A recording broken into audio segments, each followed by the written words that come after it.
This lecture is being brought to you in part by the generous gifts of these sponsors.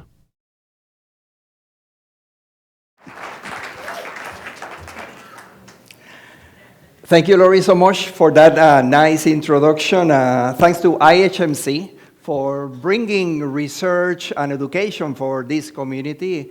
To Dr. Ford, thanks for allowing me to present here to you guys today. And thanks, Lori, so much for your enthusiastic support of this lecture today. I've always been an Olympic fan, always liked the Olympics, so I'm super excited about Olympics starting in a month in Paris, in the birthplace of the modern Olympic Games. So Parisians are ready, France is excited, the world is excited, and everybody is expecting what's supposed to be a great Olympic season, an Olympic time. So let me go forward, there we go. So this is not the first time that the Olympics have been hosted in Paris. Actually, it's the third time it happened. London and Paris have been the only places, once it's said and done this year, that have hosted the Olympics 3 times. The first time in the 1900s, those were the second modern Olympic Games that were hosted in Paris. That was the first time that women were allowed to participate in Olympic Games. 1924, again, second time in Paris, that was the first time that there was an Olympic Village. They thought that it was important to have all the athletes together. They built the Olympic Village, and that's something that we have ever since in the Olympic Games. And in 2024, in a month, the Olympic Games are returning to the City of Lights. So it's great to see one of the greatest cities on earth, a city with history, culture, and class hosting the Olympic this year, and they're ready to go. They have a lot of special venues this year. This year, different than other years, they didn't spend a lot of money in building infrastructure, as it happened in other places, so they use many of the infrastructures that they have. This year, we're going to have the beach volleyball is going to be played in front of the Eiffel Tower. Fencing is going to be on the Grand Palais. The Grand Palais, as you may know, is an architectural marvel in Paris. When they built it in the 1900s, they have a famous glass dome. They're going to do fencing over there. The equestrian competition is going to be in the Palace of Versailles, the Palace of the Kings, the palace that was used as a model for all of the palaces in Europe. And in the Place de la Concorde, forgive my French and English, in the Place de la Concorde, they're going to have a lot of activities. The Place de la Concorde is the largest plaza in Paris, and that's where they have all the big celebrations of France. They have the revolution, they have the executions. But this year, in the next month, is going to be filled with a number of, of events that have been placed right there. All over the city of Paris, they have exhibits about the Olympics. The Louvre have an Olympic exhibit with all their pieces from the Olympic years. They're having yoga, tai chi, and dancing classes in Versailles. They have an Olympic show in the Orsay Museum. They have arts and exhibits all over Paris. So it's going to be a great place to be for those of you that can make it. I'll be watching from home. What we're going to be doing in the next 55 minutes is to give you a little bit of a history of the Olympic Games, focusing on important events and changes in the Olympics that have improved or have led to advantage on Olympic competition. It's a big topic to cover. We're going to be talking a little bit about the body makeup, how changes in the body externally, internally, give advantage or disadvantage for Olympic competition. We'll touch briefly on technique and training, not too much. We'll talk about equipment, performing-enhancing supplements, and other incidentals that make Olympic Games better and make improvement in competition. The Olympics is nothing new. They've been going on since 1776 before Christ. They started in Greece, in the Peloponnesian Peninsula. Still figuring it out. Here we go. Here in Olympia, every 4 years, people from the Greek world will come to Olympia, initially for 1 day, then 3, then 5 days. And during that time, there were no fights, no wars, no execution. No major deals were done at that time. So that went on for 1,000 years. until in the year 400, the Romans abolished the game, they destroyed Olympia, and for 1,500 years, we had no Olympic Games. During that time, during the Olympic Games, there were a lot of major sports going on. The discus is being worked on since the beginning. Initially, they have stones thrown. Eventually, they have a copper disc.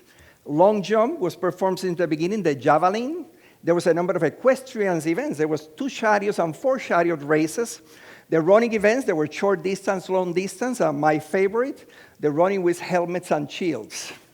And as men, we like to fight. So boxing, wrestling, and something that they call the pancration, which it's kind of a mixed martial art type, and those were some of the events that went on year after year on the Olympics. Now, not everything was fair on the Olympics, and as usual, people tried to get a little bit of advantage on Olympic competition.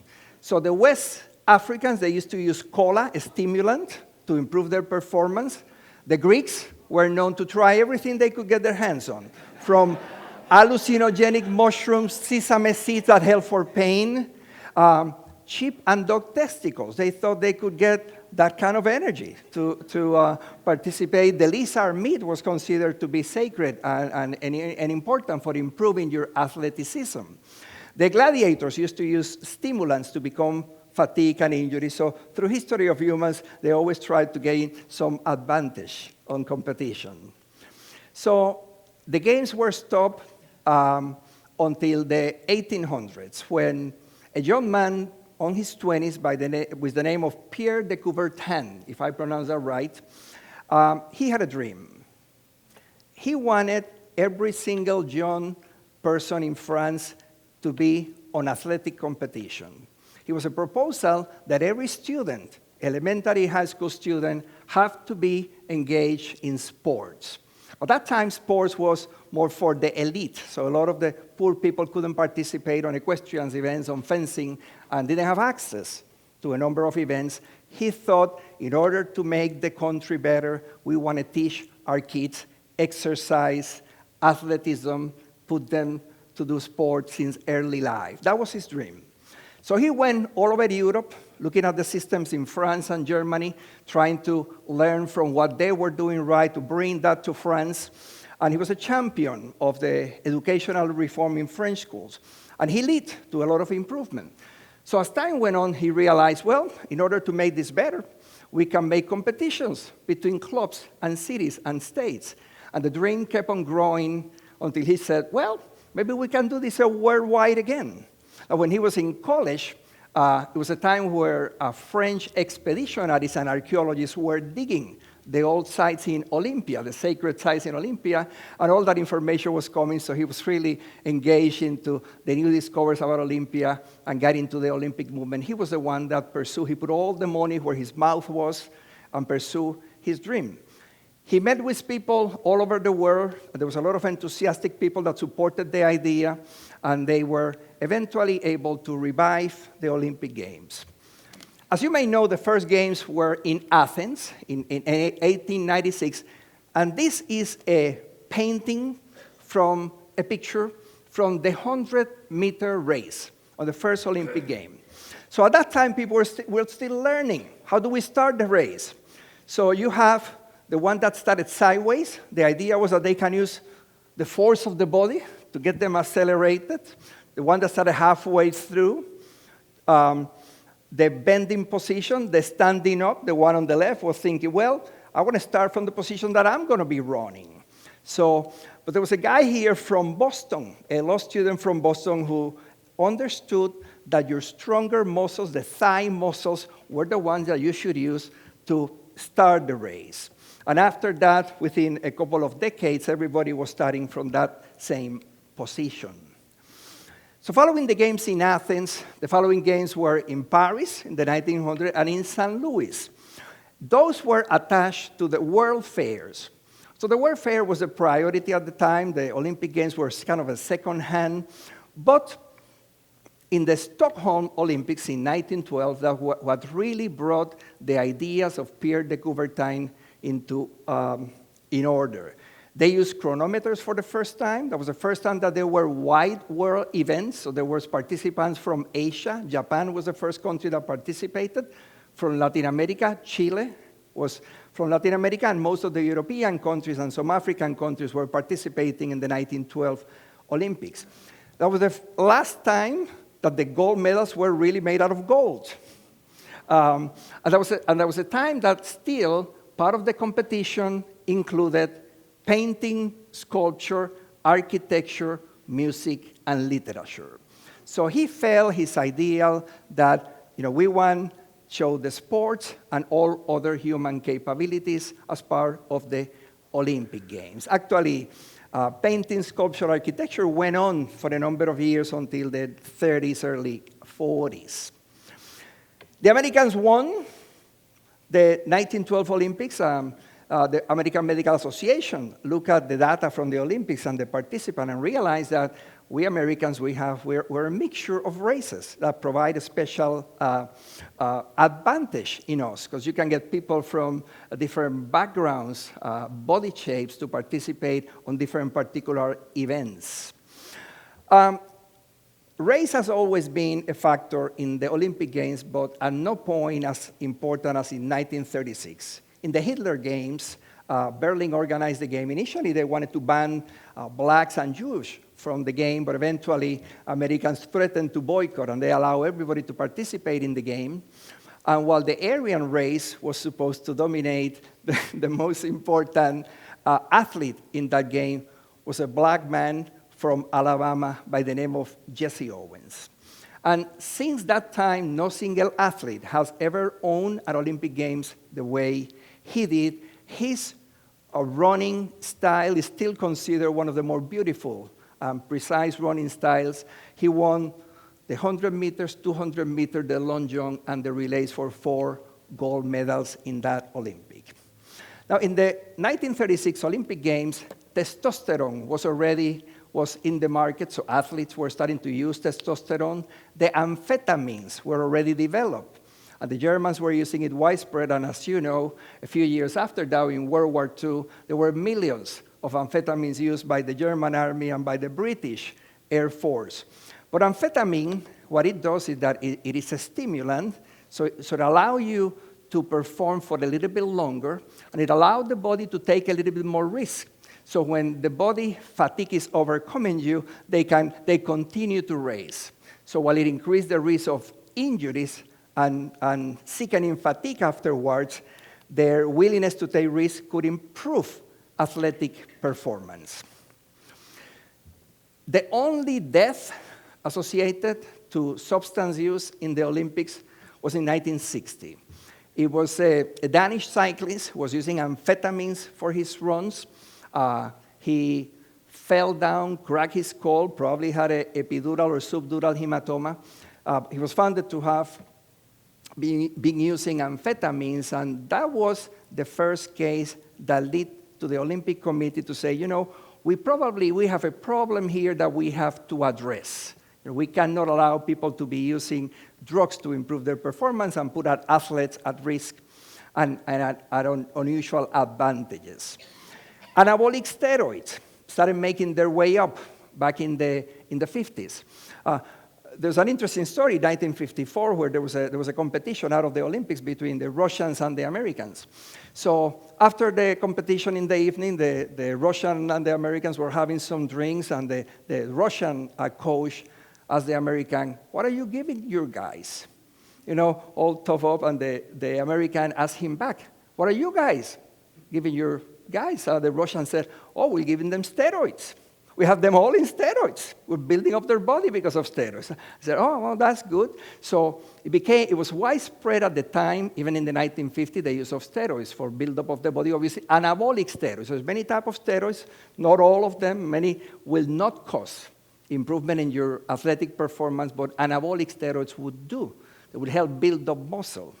And the Americans started using a lot of steroids at the time for their competition. The 1960s was a very special Olympic. It was in Rome. A lot of important things happened. The Americans won in basketball. Muhammad Ali was fighting in that in those Olympics. But one of the better performances was by a lady named Wilma Randolph. Wilma Randolph, she was born premature. She had polio when she was a child, so she was 5 years in braces. So it took a long time to recover. She started practicing athleticism, made the team, went to Rome, injured her ankle, so he still won 3 gold medals running on a sprained ankle. He was famous by saying, "Never underestimate the power of dreams and the influence of the human spirit." Another important event that happened in Rome was on the marathon run. Up to the 1960s, white Europeans were dominating the marathon race. But there was an important run from Ethiopia, Abeke Kivila, who was becoming known in the world. He came to Rome and he forgot his tennis shoes. So he had tennis shoes, he couldn't find any tennis shoes that would fit him, so he decided, well, what the hell, I train barefoot, so might as well I run barefoot. So he ran barefoot, he won the gold medal, he broke a world record, and he's considered the father of all of the runners, long-distance runners from Kenya and Ethiopia. And after that, I think you all know the story that Kenyans and Ethiopians, if you look at the favorites for the last 20 years Olympics in long-distance runners, from 800 meters on, the 1,500, the mile, the marathons, most of them are either from Kenya, Ethiopia, some from Uganda, and the ones that you see running for the US and from Great Britain, they coming from that same region. There's a region in Kenya called the Kilinjan region. So people have done studies since the 1980s into why are these runners so good. So the idea was, well, you know, they have to work on their herd and walk the herd at night. They have to walk long distance to get water to them. So that was the idea. They have a body shape that is very interesting because they tend to have longer legs with shorter trunks. Skinny legs, which allow them to swing the legs like pendulum easier. But they did some genetic studies in 2004 after the human genome was discovered. They started doing a lot of genetic testing, and they found that they have an enzyme that eliminates the lactic acid quicker. So they don't get tired. So you're running with them, and your muscles are starting to be ache, and you start feeling the soreness, and you feel the tiredness, and they just keep on running, and you check the lactic acid at the end of the race, and it's far less than other runners. And he's considered like the grandfather, I'm going backwards, sorry.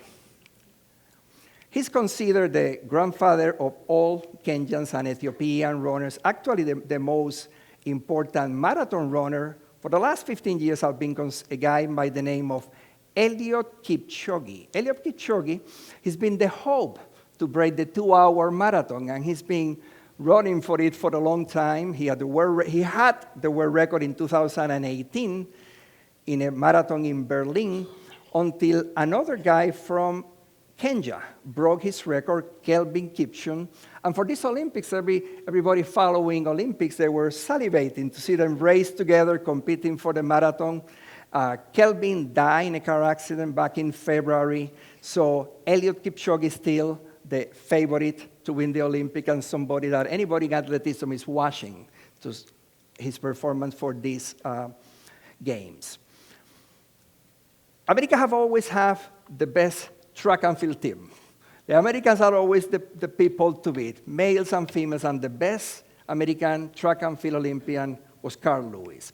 So Carl Lewis dominated the games from 1980 to 1996. He got a gold medal in 4 long jumps in 4 different Olympics. He was a world record holder in 100 meters, won 4 gold medals in 1 Olympic. But in 1988, there was a guy by the name of Ben Johnson. So Ben Johnson was a Canadian runner. He always was finishing second or third to Carl Lewis for a long time. But that season, he was all bulk up. He was ready. He was making great times, making great run.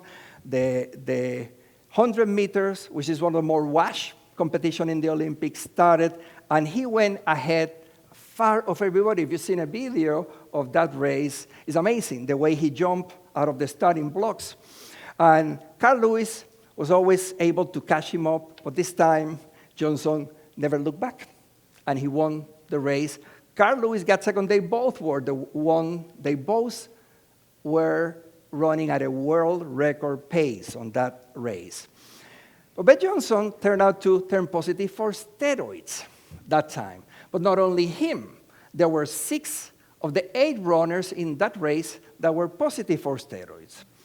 1988, it was considered to be the era of the steroids in Olympics. That's when people realized we have a real big problem that we haven't really addressed. Obviously, Ben Johnson was eventually banned forever from sports. He eventually acknowledged using amphetamines, testosterone, every drug you can imagine, and he now advertises against the use of steroids in sport.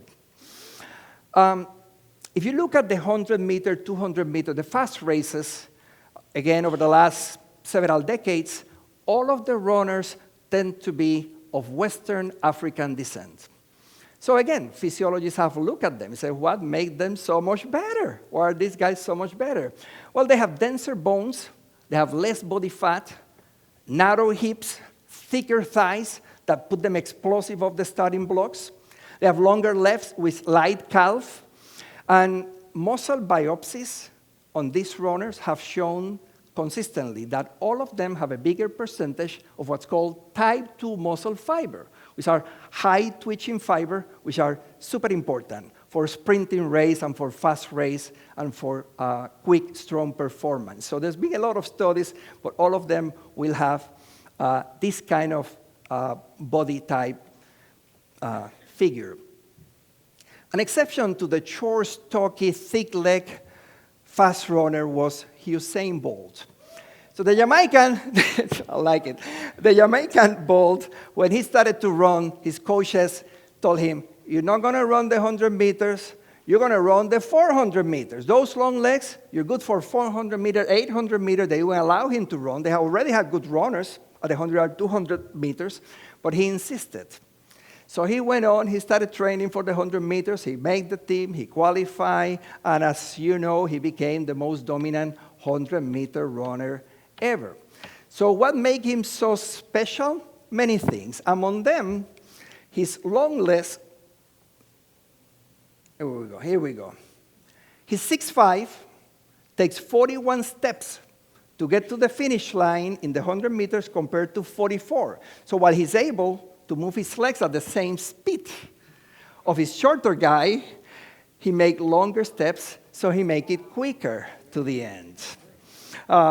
Considered the best runner ever and a nice guy. We have a lot of power horses this year on the Olympics. There's a lot of good people to watch. Fred Kerley has been an Olympian. Kenny Bednarek was considered a 200-meter specialist. He's going to run 100 and 200. Noah Lyles, he is our stronger guy. So you need to remember this name. He spent some time in Gainesville, spent some time in Claremont, was going to come to UF to study, end up becoming a professional. He is the favorite for the 100 and 200 meters. And Arion Knighton, a guy from Tampa, another Floridian guy, he's going to be running in half an hour, the classifications for the 200 meters. But these guys, you're going to be hearing their name in the games. And on the female side, Sha'Carri Richardson. If you haven't heard about this girl, keep an eye on her because she's fantastic. Short girl, quick speed, strong body, LSU graduate. She's the one that's going to carry us on the female track and field. She was the favorite for the Olympic Games in Tokyo. She was banned for testing positive for marijuana. She claimed that after she lost her father, she was sad and that would help her relax. Anyway, they didn't let her participate, but she's back. She's back and going. I never paid much attention to the hurdles, but if you look at the hurdles, it mixes two of the bigger athletic ability of humans, running and jumping. And if you follow the hurdles, in the last Olympics, some of the best races were the 100, 400-meter hurdle races.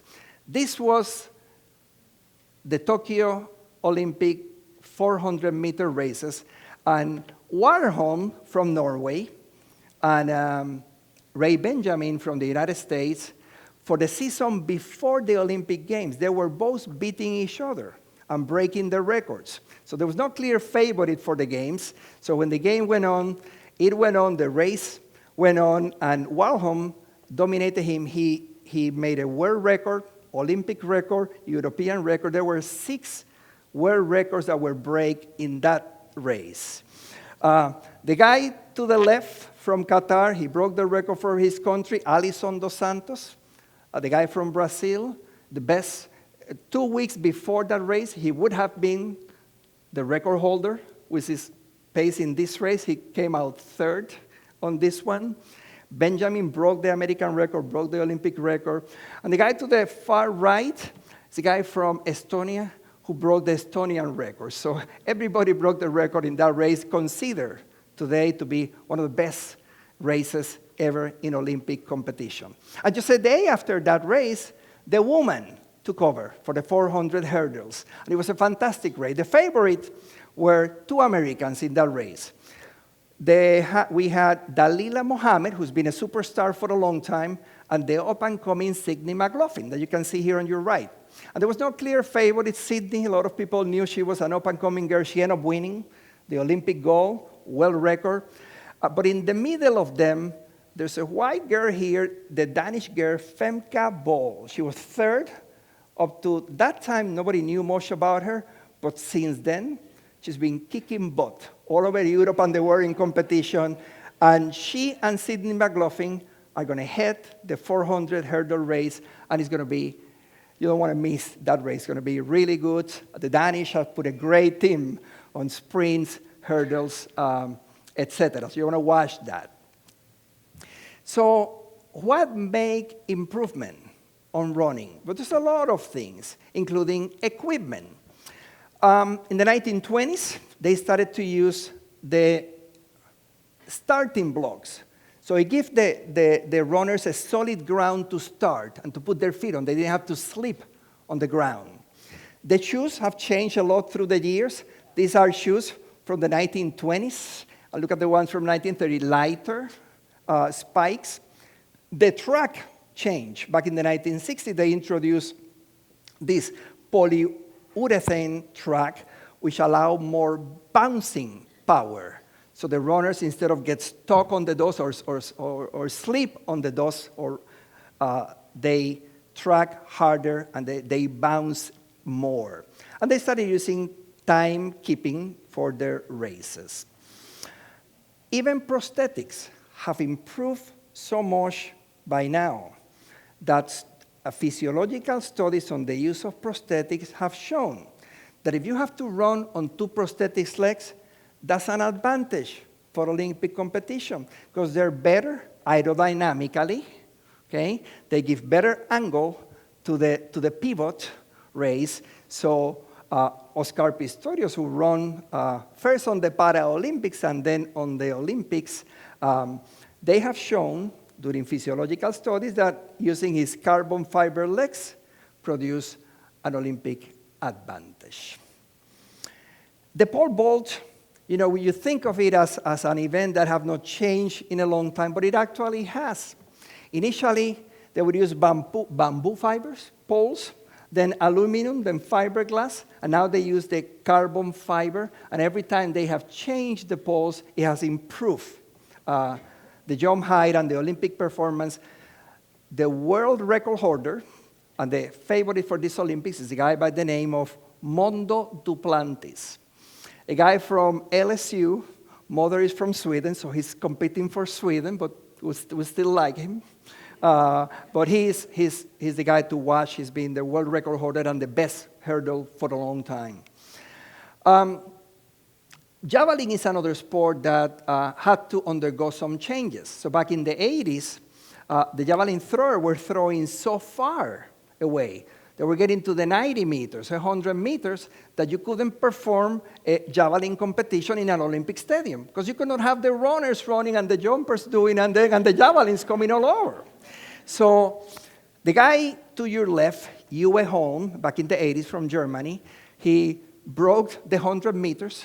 He threw, I think it was 104 meters in 1984, had the world record holder. And at the time, they said, that's it, no more. So they decided to change the javelin. So they put extra weight on the front part of the javelin. They made the back of the javelin a little bit thicker, so you couldn't throw that far. And you have a better control of the javelin. So he has the only world record that would never be broken. Because after 1986, they decided, okay, you got the world record until now. Now we have a new javelin. We're going to start again. And now the guy to your right came over, Jan Zelensky, a Czech Republic guy back in the 90s and early 2000s, the best, and considered the best in the world as a javelin thrower. And if you see his videos throwing, it's just poetry in motion. It's fantastic, his throws. Actually, he trained the Atlanta Braves. After the Atlanta Olympics, they offered him to come and practice for their team. So he came, threw some balls, but he got bored with the baseball. He decided to go back to Czech Republic and back to the javelin throwing.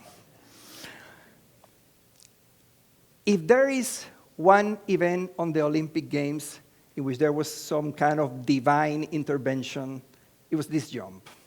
Bob Beamon, 1968, he barely made the Olympic team. He was a troubled kid from New York.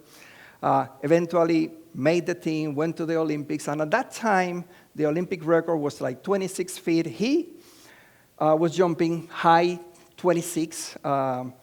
27 record became the Olympic record a few years before his jump.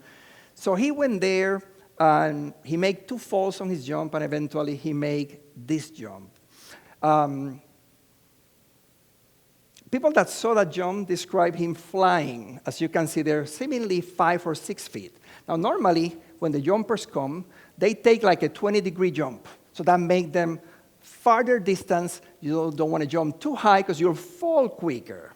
So it's about a 20-degree angle. He took a perfect 20-degree angle. He made the race. He stepped in the jumping board just at the end.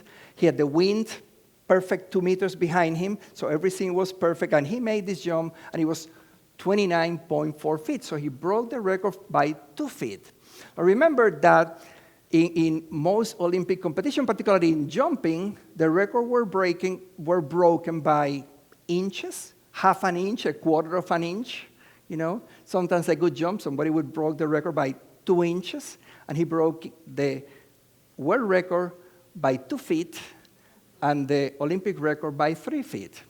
Actually, when he jumped, they couldn't measure him. The days were not long enough. So there was a lot of delay. Everything was put on hold over there, and then they announced that he had jumped 8.9 meters. He had no idea what they were talking about. He had no idea what that meant in feet until, finally, his coaches tell him, you broke the record by 2 feet. So actually, if you look at the hallway over there, if you look at the blue line there, blue line and the blue line there, that's 29 feet. That's how long he jumped, okay? So imagine 4 Shaquille O'Neals, one line in front of the other, and you jump above them and past the head of the last Shaquille. That's what he did. If you look at his jump in perspective, Jesse Owens, who actually, he was a narrator in 1968 when Bob Beamon did his jump, he broke the record, and the record stood for about 30 years. And then in the 60s, there was a number of jumpers that were jumping 26.7, 26.10, 27 feet, and then Bob Beamon improved that by 6.5%. We have never seen anything like that. Still, the best long jumper is considered to be Carl Lewis.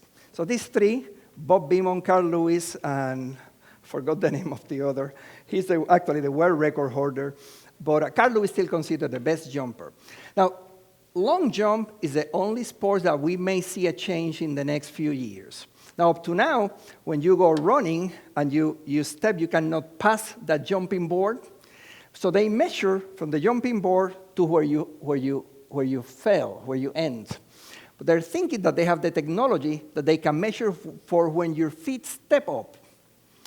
And they're trying that. Not everybody is happy with any changes, but we may see a change on how they measure. They feel, the Olympic Committee feel that doing that change, they can truly measure the length of the jump in a more accurate way. The high jump also have gone through a lot of evolution. Initially, the high jump, it was a standing up jump. You just don't jump the poles. Then they developed the scissoring. So you would come sideways, and then you pass one leg, and then bring the other back. And then the straddle came. But through all these years, athletes will fall in a sawdust, wood chip area. So it was hard to jump, because you have to be careful of where you're falling on the other side. But in the 1960s, they started developing these foam air mattresses, okay, for both the high jump as well as for other jumping activities. So there was an Oregon guy, Dix Foxberry, who he decided, I'm going to try jumping backwards. So jumping backwards, you can arc your body, and as the body is passing the pole, you can lift your legs, and you can do better. If you jump forward, the knees will hit. You cannot bring them up. So he, by himself, he said, I think this is good. I think that's going to work. You can imagine he was an engineer. He finished engineer at the University of Oregon. But he went to the 1968 Olympic, and everybody was making fun of his jumps. But at the end, he got the gold medal. He was making fun of everybody else. And within 8 years, everybody was doing the Foxberry flop, which is still the way to jump the long jump. When you talk about doping, you think about steroids and amphetamine and testosterone, but there's something called blood doping. Well, clearly, if you increase your hemoglobin and hematocrit, you increase your oxygen carrying capacity. So you have more oxygen, so you can last longer, you can perform longer, you can perform better. So there's two ways of doing blood doping. One is getting blood. So what athletes used to do is that they would get some blood drawn, get a pint of blood, put it on the freezer, put it on the refrigerator, hold it, and then infuse it back before the athletic competition. So that was one way, and the issue of blood doping became important back in the 1970s. There was a runner by Finland named Lasse Viren. And Lasse Viren in 1971, he was an average runner. He was 7th in the European champions, so nobody was counting on him. So he came in 1972, and he beat everybody. He won the 5,000 and the 10,000 meters, totally unknown. And then between 1972 and 1976, nobody knew much about him. He got injured. He went to Kenya and Colombia to practice his running. So he was not in most of the competitions. So he come back in 1976, and he wins the 5,000 and the 10,000 meters again. So there's a couple of New Zealanders that were the favorites in the 1976, and they said, this guy is blood doping. He's putting blood. So they accused him. There was an investigation. They were never proven up to today. He claims he never used blood doping, but he's the one that led to the blood doping regulation in Olympic competition. A couple of years ago, there was a German newspaper that offered him $1 million for his story. They told him, we'll give you $1 million if you tell us all the truth about your Olympic competition. And he said, yes, sign me in, give me the $1 million. I tell you, I never dope.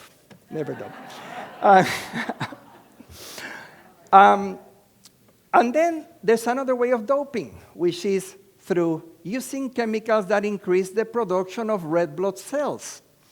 So there's a product called erythropoietin. So erythropoietin, back since the early 20th century, physiologists knew that there have to be a substance in the blood that is produced that increases the red blood cells when needed. So they postulated the existence since early, but in the 1960s it was clear that there was something that would regulate the blood counts. They synthesized erythropoietin in the 1970s, did medical trials for anemia in the 1980s, and it was approved in 1989. So guess what? Athletes look at it and said, I can use that too. I'm a long-distance runner, I'm a cyclist, I'm a long-distance swimmer. I can use some erythropoietin, get my blood count up. But in 1980, erythropoietin was banned from the Olympic Games, but there was no way of testing for erythropoietin. So all through the 80s, athletes all over were using it.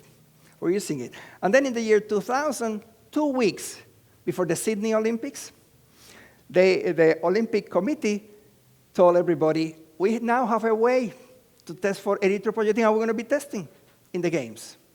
So what happened? A lot of athletes get disqualified. The Chinese, 16% of the athletes didn't make it to the Olympics. So there were 40 of the 300 that decided not to come because they have been using erythropoietin.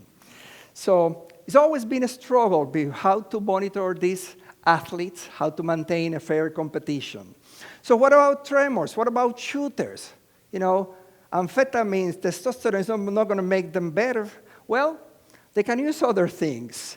Beta blockers, the medicine that we use to treat blood pressure and heart disease, some of the best medicine we use to treat tremors have been used on Olympic competition for shooters and for archers. So that's what I tell my patients when I'm going to treat them for essential tremors. I say, I'm going to put you in a medicine that is banned from the Olympic Games. Yeah. So there was a lot of cases in the 1984. There was a lot of cases documented. Eventually, those are banned. THC is also banned because also it can help improving. But the best story on shooting is not nothing to do with medication. It has to do with skills. By the way, we're going to have a great shooting team for this year Olympics, the U.S. But the best case is a case by a gentleman by the name of Takas Karoli. So Karoli was part of the Hungarian Olympic team in 1936. So he went to the Olympics, and then during World War II, he injured his shooting right arm. So he couldn't shoot anymore with the right, so he started practicing with the left hand. So he showed up in the 1948 Olympics and said, well, so the other shooters were saying, what are you doing here? I said, well, I'm just watching. But his team knew that he was practicing and he was getting very good, so he again participated in 1948, won the gold medal, 1952, won the gold medal shooting left. Now think about it, only 1% of humans have a good control, are totally ambidextrous, okay? Only 1%. So the ability to perform with your non-dominant hand is a very rare phenomena. Certainly, he got it. So what about age? So younger athletes is usually a disadvantage because they're not as strong. But the exception of that is in gymnastics. Because you train somebody on gymnastics in early life, and by 12, 13, 14, 15, they have little body weight, but they have good strength enough. So the balance between body weight and strength is better. So what was happening is that back in the 80s and 90s, everybody was accusing the Chinese you're taking people too young, you're putting them to extensive training, you're increasing the risk of injuries on them, and it's an advantage to get them early.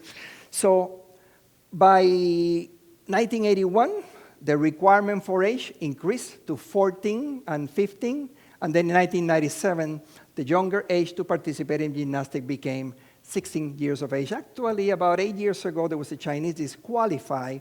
She said she was 16, she was only 14 years of age. So, and this brings another important point, which is how young should you get your athletes to train on one particular sport? Because most trainers will tell you the best thing to do is do multi-sport training, early life, and then 14 to 15, then focus on your specialty. That way it increases your performance, it increases other abilities. There was a very interesting study published about 4 years ago. They took NBA players, first draft NBA players from 2008 to 2014, 240-something athletes, and they looked at them. And they divided them into the ones that play only basketball all their life and the one that did other sports. So what they figured out is that the athletes that did other sports training have less than half the incidence of injuries in their sports. There's a very interesting book that Jay have on his hands by Epstein. It's called Range. And he talks specifically about that topic, the importance of doing general training, early life, and then specialize until later. By the way, before I forget, most of the data that I have here came from this book, The Sports Gene by David Epstein. So if anybody's interested in the genetics, physiology of the sports, that's the best book to look at. Back to gymnastics. We're very lucky that we're going to have Simone Biles back playing. He is considered the best gymnast ever, the most decorated gymnast ever. But in the Tokyo Olympics, she developed what's called the twisters. The twisters mean that while in the air, she lost the idea of where her body is. So she couldn't compete. She had to stop training, but she's back, and she's back with force. And if you've seen her on the classification over the last couple of weeks, she is fantastic.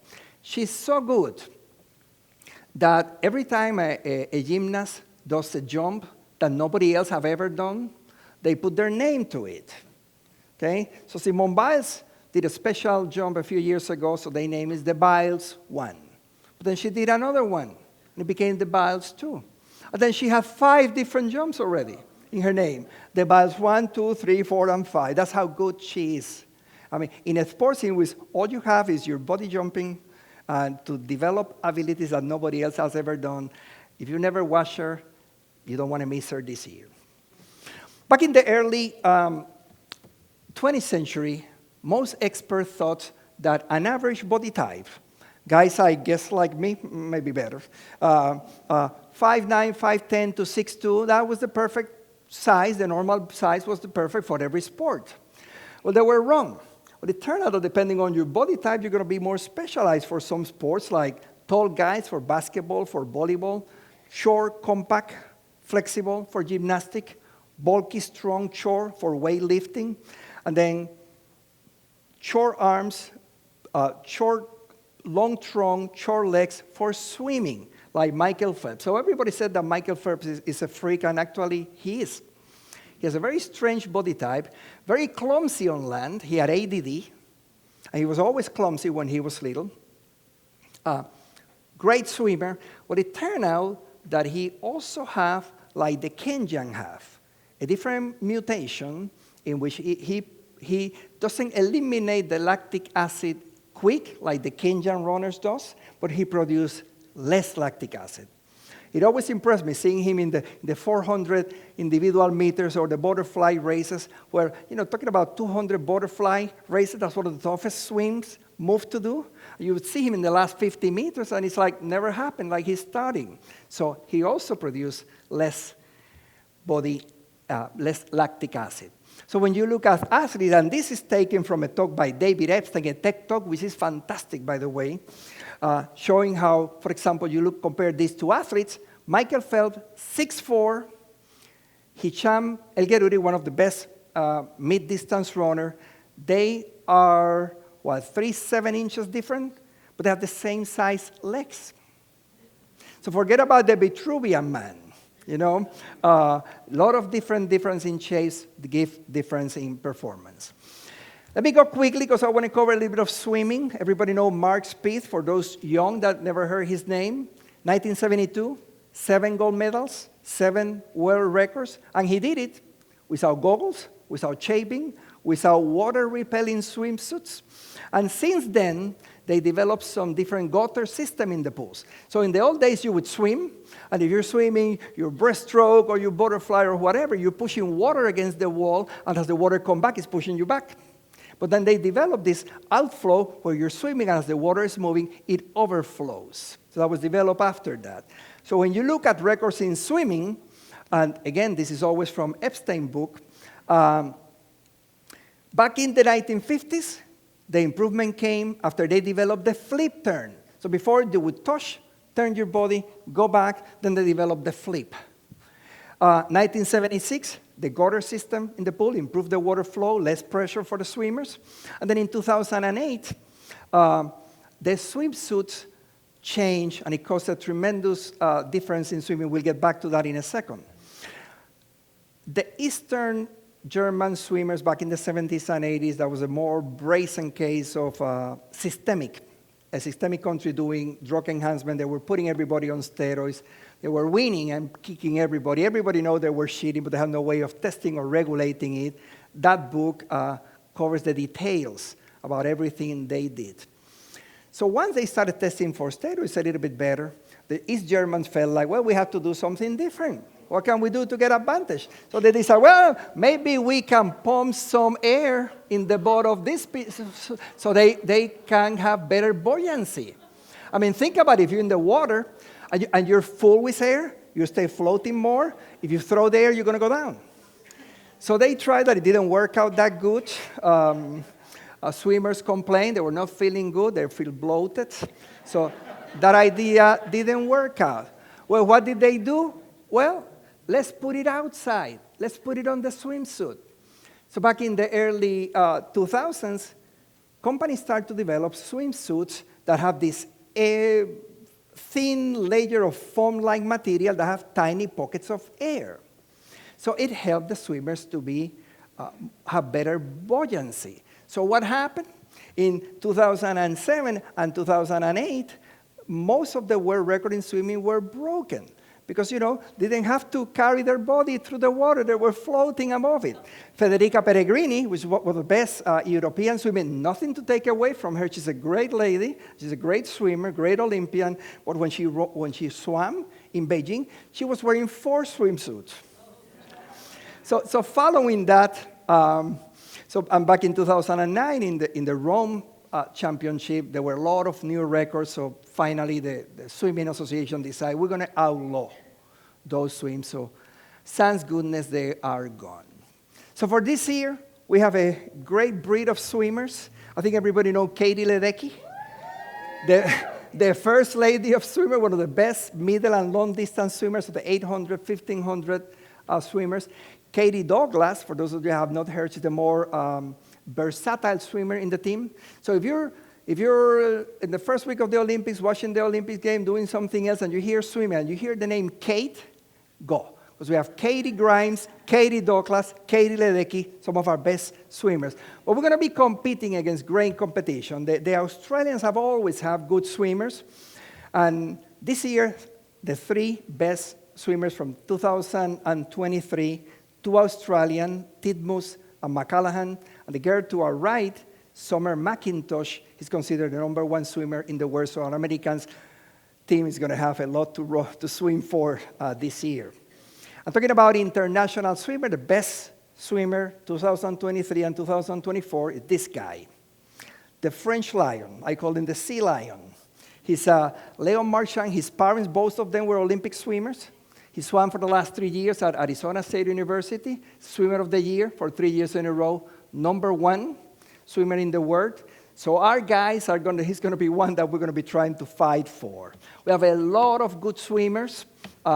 Caleb Dressler, a Floridian training in Gainesville. He's back and he's doing very good. Fink is another one that he could very well have a shot for multiple medals. Now Fink is going to be competing on the breaststroke against this guy on the right, Hui Haijiang. But the Chinese have improved a lot in their swimming. They improved their techniques. They have developed great swimmers. But there was an article that came out in the New York Times in April this year that before the Tokyo Olympics, 23 Chinese swimmers were caught using performing-enhancing drugs. The Chinese part of the WADA, the regulatory system, they didn't say anything about it. They took their excuse that it was a contamination, and they were allowed to swim. So this has caused a lot of discussion on the swim world because Americans, Australians, the French people are concerned.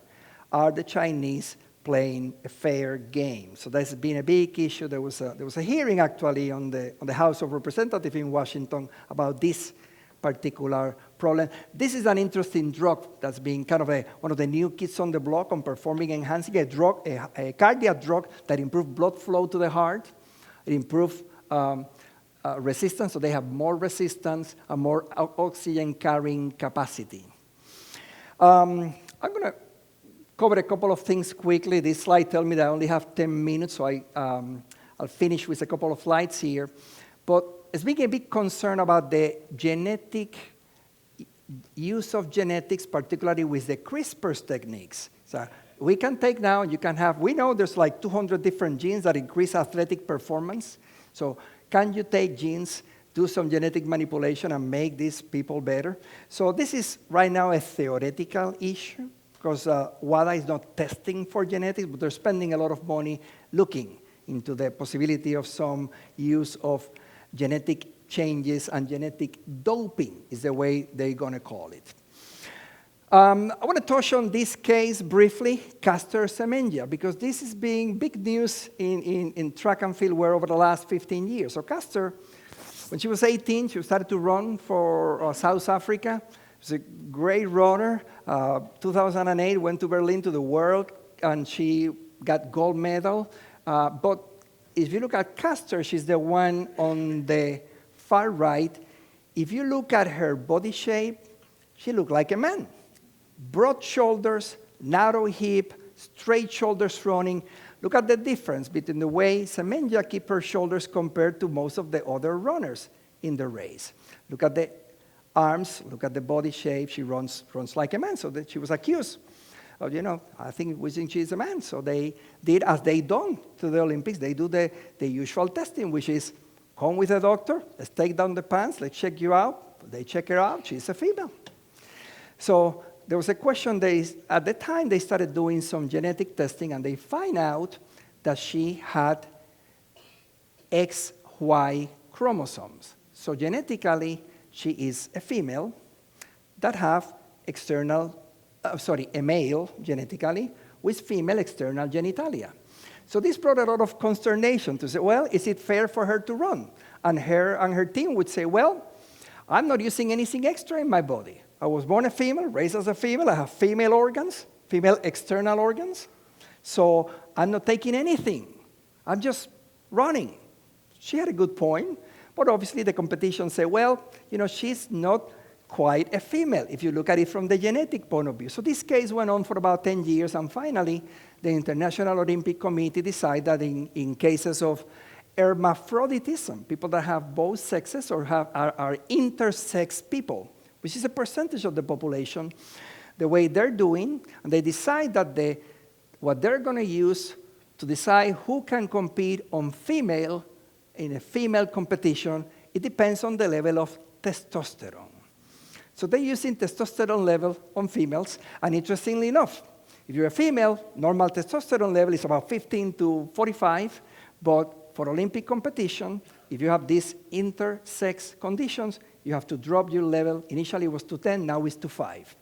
So Semenya used some medications to block the testosterone. She was not feeling good, and eventually she was unable to participate. This is something that's still debatable, although the ruling was made by a panel of experts, scientific geneticists, and they feel that it's a good ruling, and I agree with it. I may change my mind later on, but that's what it is for now.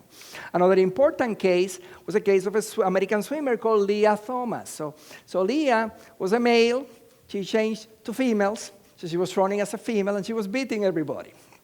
So she had what most people consider an unfair advantage, because her body developed with the testosterone surge as a male in puberty, then changed to female. So her case went also to arbitration, and just this year, they decided that they can allow a transgender swimmer to swim if they change their sex before puberty. That was not the case with her, so they dictated this year that she is not going to be allowed to swim. There's many drugs that have been used for performing enhancing, and the question is, why do they keep on using drugs? Why? Don't they know they're going to get them? Well, the reason is that if you use a drug that improves your performance by 2%, that's the difference between running 100 meters in 8.9 versus 10 seconds. It's the difference between 10th place and first place in the 100 breaststroke, and in the Tour de France, that's the difference between first and 100th place. So if you're a high level, both for the Olympic standards, mediocre athlete, is still an incentive to use drugs, sadly. But I think the WADA, which is the World Anti-Doping Agency, is working hard. They've been criticized because it's not a perfect word, and it's hard to make rules to capture everybody. So what they're doing, and this is a long story, we can talk about that, but that's the biggest scandal in drug abuse was the Russian, the way they run their government, they're running their sports. But for Paris 2024, they have an independent testing group. All of the athletes, most athletes will be tested, and all of the medal winners will be tested, and the blood and urine samples will be kept for 8 years. And it has happened already, that athletes have been tested, they were clean, they got the medal. 4 years later, a new drug come in, they test the blood, it was positive, medal taken out. So they're trying to do the best they can in a tough world in controlling it. Music is drugged through the ears. There's an interesting study from Brunel University showing that if you're listening to music as a runner, you decrease your rate of perceived effort by 12% and increase your endurance by 15%. So what has the track and field done? It's banned. You cannot use headphones for your races. New sports, breakdancing. If you haven't seen any competition, if you're one of those that don't like a lot of change, like me, it's like, come on, breakdancing on the Olympics, but you've seen some of the competition, they're worth it. And they're going to be fun, and they're going to be worth watching. Karate is out. Surfing is back in. They're surfing this year in the South Pacific, in the French Tahiti, place where they have some of the best waves. So that's going to be part of the Olympic competition. Some sport that didn't make it, my favorite, the sack run. I've been training my kids for a long time, never make it. We don't have any time to talk about major Olympic team sports. In basketball, we're still going to have the best thing, but this is going to be the best basketball. In terms of international competition, there's never been a strong competition as we're going to see this year on basketball on the Olympics. Volleyball, the Turkish female have the best team. They've been building up their volleyball team for a long time, and they are the best, and they're loaded in their starter, and they have one of the best setters. Soccer, for the Olympics, for males, is 23 years and younger. So we're not going to see many of the superstar names, but we're going to see a lot of breed of these young athletes from the U.S., from Spain, France, Greece, Germany, for their teams. So it's going to be fun. We have talked about most of this. I haven't mentioned this one, Gresham Walsh. She and her sister made the team. They're coming. Alyssa Thompson is one of the young stars, racing stars in soccer. And I think we talk about everybody else already. And I know I'm running late. This is going to be the uniform that we're going to have for the Olympics. That's the formal uniform. It was a little criticized. There was an article on the Slate magazine that said that the Ralph Lauren must pay for the crimes against fashion. But I can tell you, if you see the U.S. team coming, and you don't get excited, you don't get palpitations, you don't like your country enough.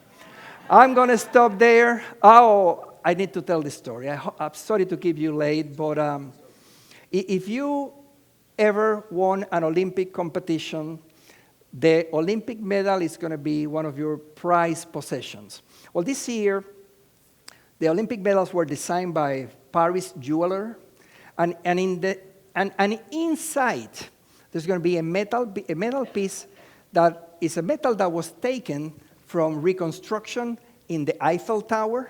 They took some pieces of metal, and they used those to put in the medals. So you're going to be getting your bronze, silver, and you're going to get a piece of the Eiffel Tower along with you. I know I'm late. This is the last story I'm going to say. The most, maybe the best story of friendship and sportsmanship in the Olympics was in the 1936 pole vault jumping. There were two Japanese, Shuo and Nishida, and they were teammates. They trained together. They tied for second place. And they did another jump. None of them made it, so the Olympic Committee said, you need to keep on jumping. And they said, no, we are equally good. No one's better than the other. We jump the same. We're tied. Give us the silver or give us the bronze medal. We don't care, but we are tight. So the Olympic team said, hey, we like your heart, but we have only one silver and one bronze. So you decide. So they give it to Nishida, the senior of the two of them. Got the bronze, but they get back to Japan. They cut them in half, and they build it on this. Died 5 years later in the Pacific War. Nishida just died a couple of years ago. This is considered the Medal of Friendship on the Olympic. And I think I'm running really late, so I'm going to hold it there. We're good? You sure? So last three slides. So, people, I have more, but last three for now.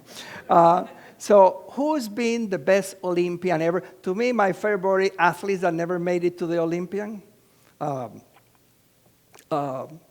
What's his name? The football player from Alabama.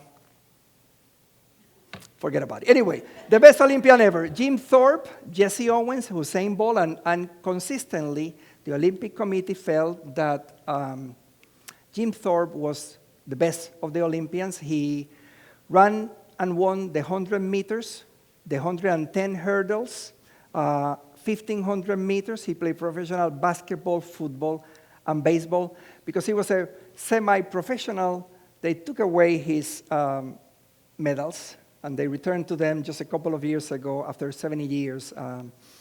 And to me, my favorite one, if I would like to have the achievement of any Olympians, to me, it would be this man, Philip Noel Baker. He won the silver medal in the 1,500 meters in the 1920. He was the only Olympic winner that also won a Nobel Prize winner. And I'm going to hold it there. Thank you so much for your attention. It's been nice.